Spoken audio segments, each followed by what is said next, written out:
I fear greatly the situation, as indeed no doubt Harry and Meghan do, the fact that if they were to arrive in the UK and have only private sector provision, I fear the outcome quite considerably. So Richard, thank you so much for joining us today. I'm so excited to get your perspective and knowledge and kind of break down what is kind of going on between Prince Harry and, the security and everything else that is going on. So before we get started, why don't you tell me a little bit about yourself and your role? Of course. I spent the best part of 30 years conducting close protection, the management of operations throughout the world, 60 countries throughout 6 continents. I was trained by the Royal Military Police Close Protection Unit in 1996. I spent 7 years protecting ambassadors, senior military generals and special envoys.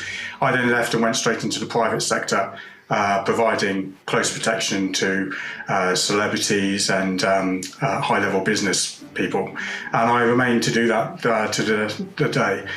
So I'm currently Director of Operations for my company, Mobius International, and our unique delivery of service is to provide a government level of provision to the private sector.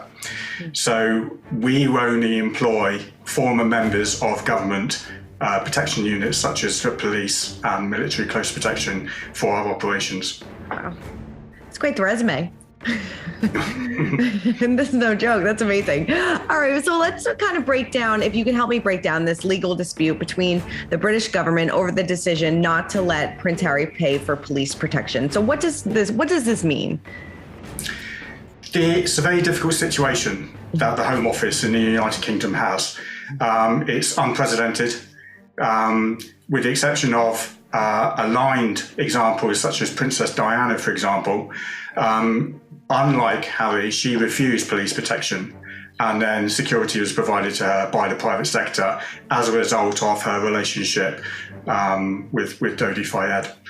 So what we have here is a senior member of the royal family who has relinquished his royal duties and as such has moved over to the United States to live with Meghan.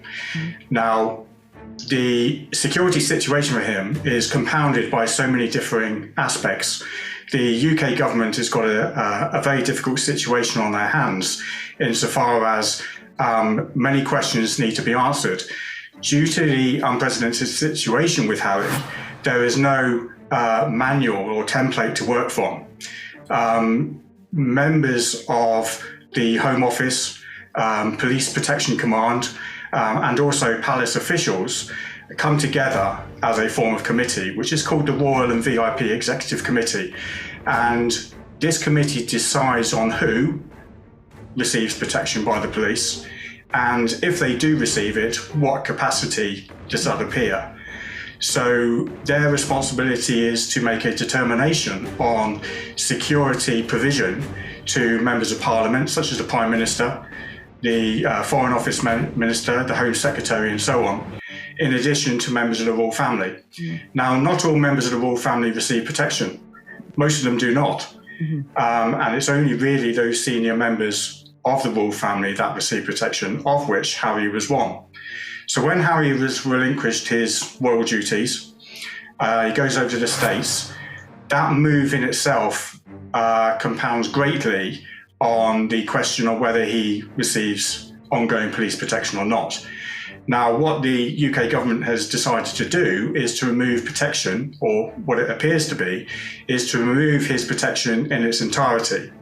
And what I mean by that is, I don't just solely mean by the personal protection officers that he normally has, but the full scope of the protective effort as a whole, which involves intelligence flows from diverse agencies that incorporate a protection plan that the provision of that security is based. So an assessment is made during provision of security to any person who wishes to have it. And that assessment is based on intelligence that you have that's gathered from a wide source of amount of information. And with Harry, we have a situation where 1 minute he has provided the full scope of UK police protection, and the next minute he's gone from that to absolutely nothing. So the UK government have provided reasonings based on 3 or 4 main fundamental key points. One of them is the fact that he has relinquished his royal duties, and therefore he's not entitled anymore to police protection. At the end of the day, the members of the royal family provide a service to the people. They have royal duties to undertake, and by virtue of that, the UK taxpayer then funds the protection for that service. Now, when you have Harry that has relinquished his royal duties, he no longer provides a service to the UK people. Right. And therefore, in the eyes of the government, the question is, why then should the UK taxpayer pay and fund his personal security? Because Harry is no longer providing a service to the UK. Mm-hmm. And that is fully understandable. However, the subject of cost shouldn't be focused on whether Harry provides a service to the people or not alone. By virtue of the fact he is a senior member of the royal family, mm-hmm. he is exposed to a wide variety of serious threats, and the risks to those threats have increased since his departure from the royal family. The fact he no longer receives police protection, his risks to threats have certainly spiked. Now, when you make a comparison between Prince Harry and other members of the royal family who don't receive protection, here you have Harry, who has served 2 tours in Afghanistan. He is a very high-profile member of the royal family, and he is somewhat developed a band of people who would take offence to his actions from departing the royal family and moving over to the States. So all of this collective actions have resulted in an increased risk to those threats that were already present. So cost alone shouldn't be based solely on the fact of his role within the family and the taxpayer funded for that service. Besides the fact that Harry has now removed that argument in its entirety, he's offered to pay police protection. So the UK government can't turn around and say the UK taxpayer isn't actually now going to fund this because you're no longer providing a service to the people. Harry has offered to pay for it in its entirety. So it's removed that reason for the UK government has. Now, there are 3 other key fundamentals here that the UK government are using. One is role, one is risk, and one is the fact that there's insufficient numbers of suitably trained protection officers to provide protection to him. So role and risk. Harry's role, although he's relinquished his royal duties, his role is still a member of the royal family. He is and always will be a senior member of the royal family. And by virtue of that fact alone, he should receive police protection, dependent on what he's doing, his activity, and where he is in the world. I would have preferred to have seen a response by Protection Command in the delivery of protection in terms of providing an oversight to the private sector provision. To have a member of Protection Command that oversaw the delivery of that private sector provision in terms of numbers of manpower, vehicles, and also to keep that point in terms of intelligence flows. Now, I can only speculate in terms of if the UK security services came over to some intelligence that directly affected the life of Prince Harry, and whether or not Protection Command would actually pass that intelligence on, or indeed whether the security services would actually pass that on to our UK Protection Command anyway. I can sit here and speculate forever about what will happen in such a situation, and one would like to believe that should our security services detect any intelligence that would suggest there is an increased threat and risk to Harry, then I would like to see Protection Command actually intervene the private sector provision and deal with that situation there and then.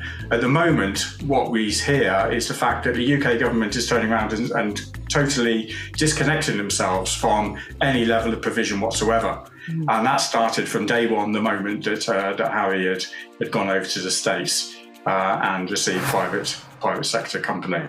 So the terms of in terms of cost and his role, those arguments don't really balance well with the current situation.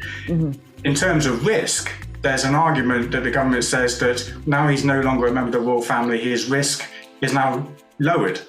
And I would actually argue, on the contrary, it has actually increased by virtue of the fact you have removed police protection from him. So his risk on the ground is increased exponentially in comparison. You can't, especially in the UK, you cannot make a comparison between a government provision close protection and that of the private sector. Here in the UK, the private security industry is regulated by a security industry authority, and they work on behalf of the Home Office. And for close protection in the private sector specifically, they have imposed a certain level of licensing and training standards since 2006. Now, anyone who wishes to conduct close protection in the private sector attends a 2-week course, at the end of which they are handed a license, a UK government recognised license, to enable them to perform legally close protection on the ground in the UK.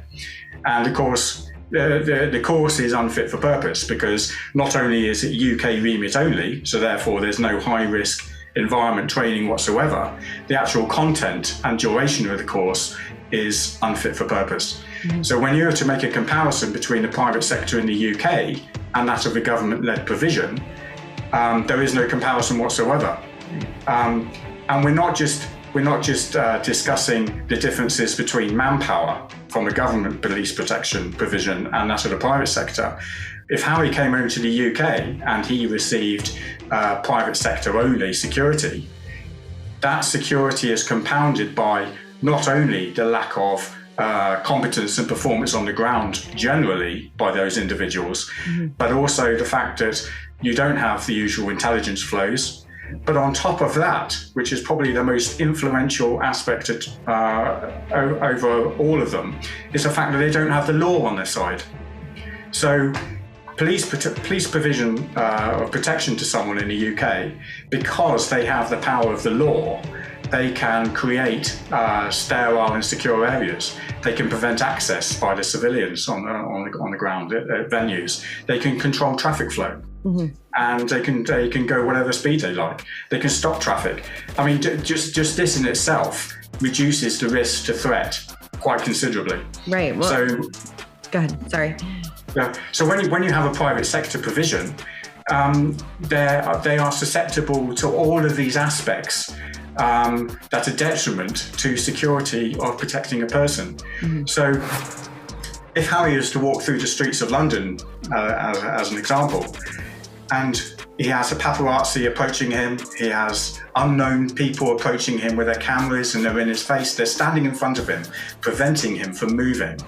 His security, they cannot tell anyone what to do. They can ask them, would you mind getting out of the way, please, madam? They can't tell them, they can't instruct them what to do. And yet you're to make a comparison with the police protection provision, of course they can actually tell them to get out of the way. They can stop the traffic, then they can get from point A to point B without any undue risk.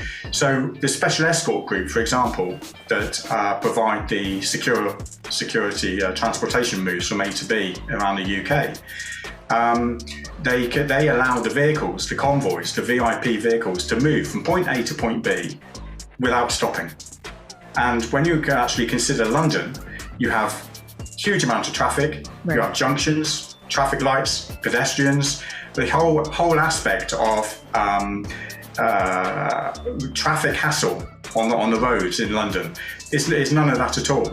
And even though the vehicles are probably only travelling 25, 30 miles an hour, the vehicles are moving continually at no risk. Yeah. So making a comparison between private sector and government provision on the UK, there is no comparison. And I fear greatly the situation, as indeed no doubt Harry and Meghan do, the fact that if they were to arrive in the UK and have only private sector provision, I fear the outcome quite considerably. Yeah, I mean,